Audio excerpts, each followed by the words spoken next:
नमस्कार विद्यार्थी मित्रांनो, सर्वांचं वेलकम आहे आपल्या यूट्यूब चॅनलवरती. बघा, आपण महाराष्ट्र पोलीस भरती प्रश्नसंच 2025 साठी अशा प्रकारे एक सराव प्रश्नसंच घेऊन आलेलो आहेत. आणि अशा प्रकारचा हा आपला 41वा पार्ट आहे, ज्यामध्ये आपण करंट अफेअर, सामान्य ज्ञान आणि मराठीचे क्वेश्चन घेत आहोत. तर बघा, यामध्ये पहिला क्वेश्चन आहे, केंद्र सरकारने जल जीवन मिशनची मुदत किती वर्षापर्यंत वाढवलेली आहे? तर ह्याचं करेक्ट आन्सर आहे डी ऑप्शन 2028. जल जीवन मिशन म्हणजेच JJM हा केंद्र सरकारचा महत्त्वाकांक्षी उपक्रम आहे, जो कधी सुरुवात झालेला आहे तर हा 15 ऑगस्ट 2019 रोजी सुरू झालेला आहे. 2019 रोजी. तर या योजनेअंतर्गत ग्रामीण भागातील प्रत्येक घराला 2024 पर्यंत, कधीपर्यंत 2024 पर्यंत नळाद्वारे पाणी पुरवठा करणे हे उद्दिष्ट ठेवलं होतं. परंतु काही राज्यामध्ये प्रकल्पाच्या संत गतीमुळे ही मुदत वाढ आता आपण 2028 एवढी केलेली आहे. तर बघा, अगदी महत्त्वाची फॅक्ट्स आहे आणि महत्त्वाचा क्वेश्चन आहे. अशाच प्रकारचे आपले सर्व क्वेश्चन महत्त्वाचे आहेत, जेणेकरून तुम्हाला तुमच्या एक्झाम हॉलमध्ये, तुमच्या पेपरमध्ये दिसणार आहेत. तर तुम्ही व्हिडिओ शेवटपर्यंत पाहत चला, जेणेकरून तुम्हाला नक्की फायदा याचा जाणवेल. तसंच पुढचा प्रश्न पाहूया. इकुव्हेरियन 2025 सैन्य अभ्यास कोणत्या दोन देशात आयोजित करण्यात आला आहे? तर ह्याचं करेक्ट आन्सर आहे भारत आणि मालदीव, म्हणजेच थर्ड ऑप्शन आपलं करेक्ट आहे. तर इकुव्हेरियन हा भारत आणि मालदीव या दोन देशांमधील संयुक्त सैन्य सराव आहे. 2009 पासून हा इकुव्हेरियन सराव सुरू आहे. दरवर्षी दोन्ही देशात पर्यायी स्वरूपात आयोजित केला जातो. याचा उद्देश काय आहे?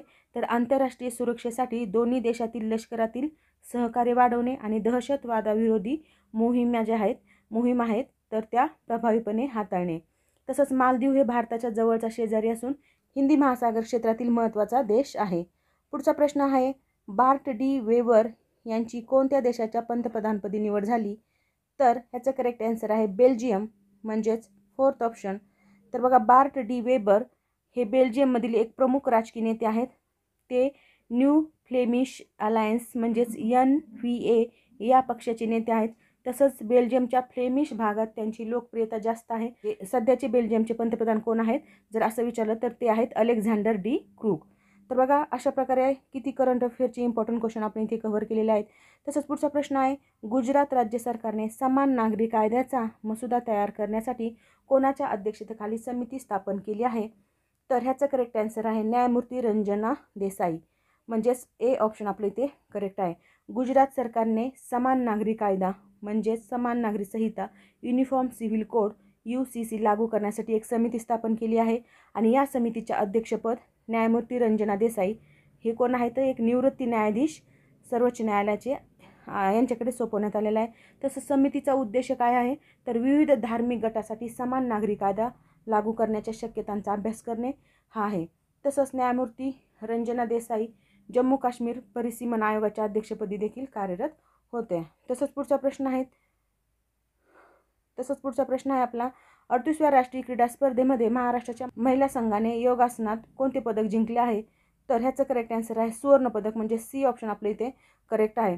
तर बघा, 38व्या राष्ट्रीय क्रीडा स्पर्धा म्हणजे नॅशनल गेम्स 2023 झाल्या होत्या आणि हे गोवा येथे आयोजित करण्यात आल्या होत्या. महाराष्ट्राच्या महिला संघाने योगासन क्रीडा प्रकारात सुवर्ण पदक जिंकलेलं आहे. महाराष्ट्राचा क्रीडा क्षेत्रातील उल्लेखनीय वारसा असून विविध क्रीडा प्रकारामध्ये हे राज्य आघाडीवर आहे. तसंच पुढचा प्रश्न पाहूया, 19वे विद्रोही मराठी साहित्य संमेलन कोठे आयोजित करण्यात आले आहे? तर ह्याचं करेक्ट आन्सर आहे छत्रपती संभाजीनगर, म्हणजेच औरंगाबाद येथे आयोजित करण्यात आले. विद्रोही मराठी साहित्य संमेलन हे पारंपरिक साहित्य संमेलनापेक्षा एक वेगळं आहे. येथे प्रामुख्याने समाजवादी, डावी विचारसरणी, दलित, आदिवासी आणि श्रमिक साहित्यिकांचा आवाज उठवला जातो यामध्ये. आणि 19वे संमेलन छत्रपती संभाजीनगर म्हणजेच माजी औरंगाबाद येथे आयोजित करण्यात आलेलं आहे. पुढचा प्रश्न आहे, इसवी सन 1940 कोणाच्या अध्यक्षतेखाली संयुक्त महाराष्ट्र सभेची स्थापना झाली? तर ह्याचं करेक्ट आन्सर आहे रामराव देशमुख, म्हणजे सेकंड ऑप्शन आपलं इथे करेक्ट आहे. संयुक्त महाराष्ट्र चळवळ ही महाराष्ट्र राज्याच्या निर्मितीसाठी चालवली गेलेली एक ऐतिहासिक चळवळ होती आणि 1940 रामराव देशमुख यांच्या अध्यक्षतेखाली संयुक्त महाराष्ट्र सभाची स्थापना करण्यात आली होती. या चळवळीमुळे काय झालं तर पुढे 1 मे 1960 रोजी स्वतंत्र महाराष्ट्र राज्याची निर्मिती झाली. पुढचा प्रश्न पाहूया, संयुक्त महाराष्ट्र चळवळीची जनतेला माहिती होण्यासाठी प्र.के. अत्रे यांनी कोणते दैनिक सुरू केले होते? तर ह्याचं करेक्ट आन्सर आहे दैनिक मराठा, म्हणजेच थर्ड ऑप्शन. तर बघा के अत्रे हे एक आघाडीचे पत्रकार होते, लेखक आणि सामाजिक कार्यकर्ते होते. त्यांनी संयुक्त महाराष्ट्र चळवळीला पाठिंबा मिळवून देण्यासाठी दैनिक मराठा हे दैनिक सुरू केलं होतं आणि हे वृत्तपत्र मुंबईतून प्रसिद्ध होत असत. तर त्याद्वारे काय व्हायचं, तर त्यांनी संयुक्त महाराष्ट्राच्या मागणीसाठी लोकांमध्ये जागरूकता निर्माण करण्याचं कार्य त्या पत्रकाद्वारे केलं होतं. तसंच पुढचा प्रश्न आहे, बेळगाव साहित्य संमेलनात कोणत्या समितीची स्थापना झाली होती? तर ह्याचं करेक्ट आन्सर आहे फर्स्ट ऑप्शन, संयुक्त महाराष्ट्र समिती.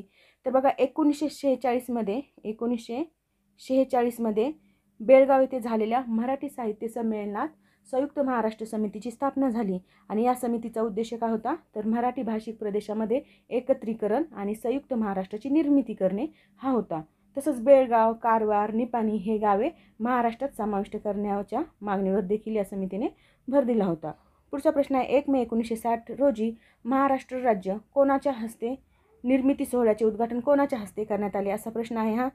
तर ह्याचं करेक्ट आन्सर आहे यशवंतराव चव्हाण, म्हणजे फर्स्ट ऑप्शन.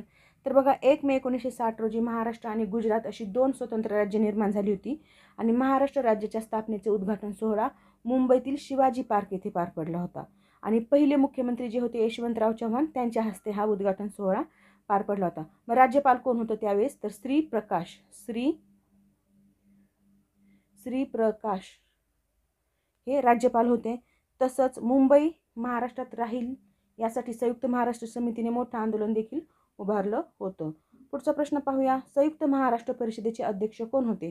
तर संयुक्त महाराष्ट्र परिषदेचे अध्यक्ष होते शंकरराव देव. बघा खूप इम्पॉर्टंट आणि फॅक्च्युअल क्वेश्चन आपण इथे घेऊन आलेलो आहेत आणि अगदी एक्झामला येणारे हे क्वेश्चन आहेत. शंकरराव देव हे संयुक्त महाराष्ट्र परिषदेचे अध्यक्ष होते. संयुक्त महाराष्ट्र परिषदेची स्थापना केव्हा झाली होती, तर 1946मध्ये स्थापना झाली आणि या परिषदेचे अध्यक्ष शंकरराव देव.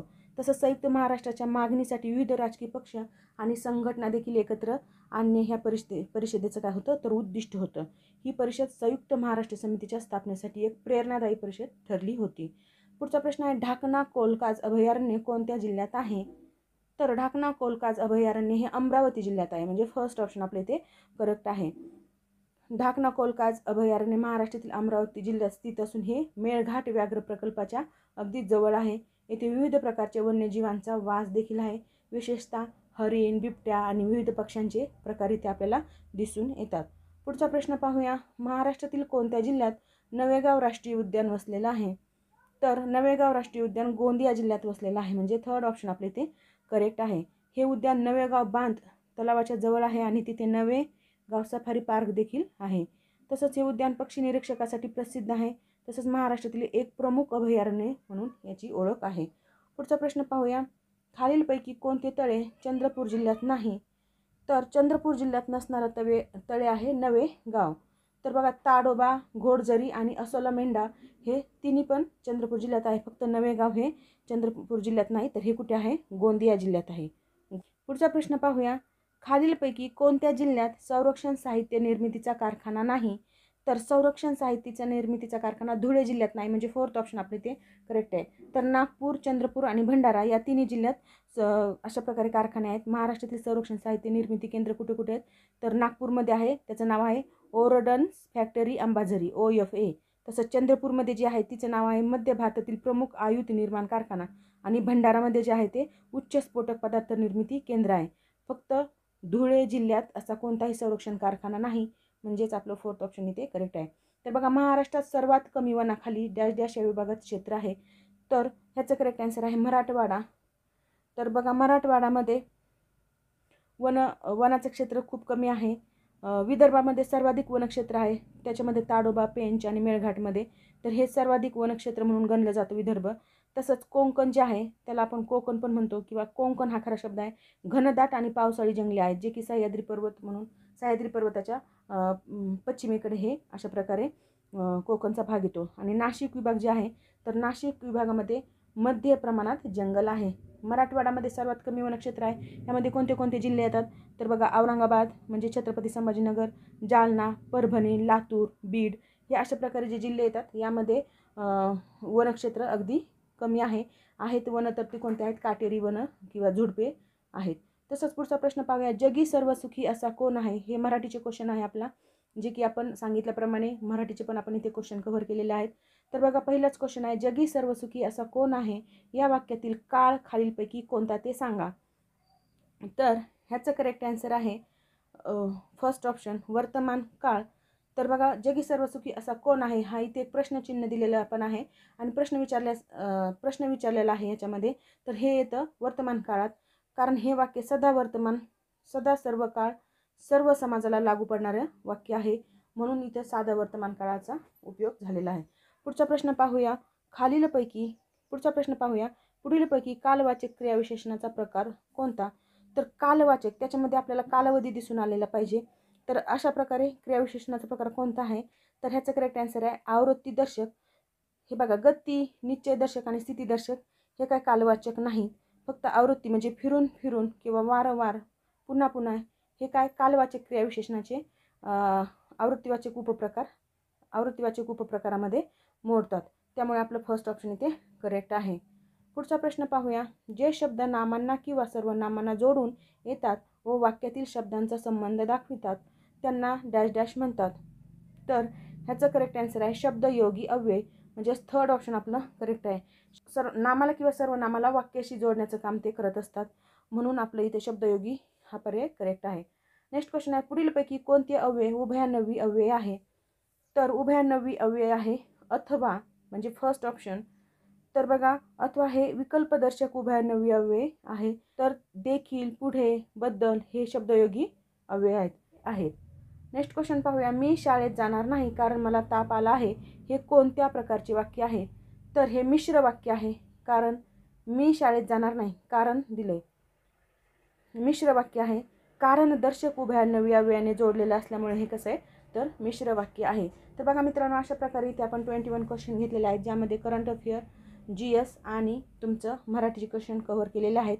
आणि कोणतीही एक्झाम दिली तुम्ही, कोणतीही सरळ सेवेची असो किंवा कंबाईनची असो, त्यामध्ये अशा प्रकारे फॅक्च्युअल क्वेश्चन आपल्याला असतातच. आणि हे तिन्ही सब्जेक्ट आपल्याला सगळीकडेच असतात, सगळ्याच एक्झाममध्ये असतात. त्यामुळे व्हिडिओ शेवटपर्यंत पाहत चला. बघा, पोलीस भरतीची आगामी 1 ते 1.5 महिन्यात ॲड येणार आहे. तसंच बाकीचे जे सरळ सेवेचे एक्झाम आहेत त्या पण तुम्ही देत असाल तर त्याच्यासाठी देखील आपले हे व्हिडिओ इम्पॉर्टंट असणार आहेत. तर व्हिडिओ नक्की शेवटपर्यंत पाहा चला आणि जास्तीत जास्त शेअर करा. व्हिडिओ आवडला असेल तर नक्की लाईक करा, सबस्क्राईब करा. Thank you very much.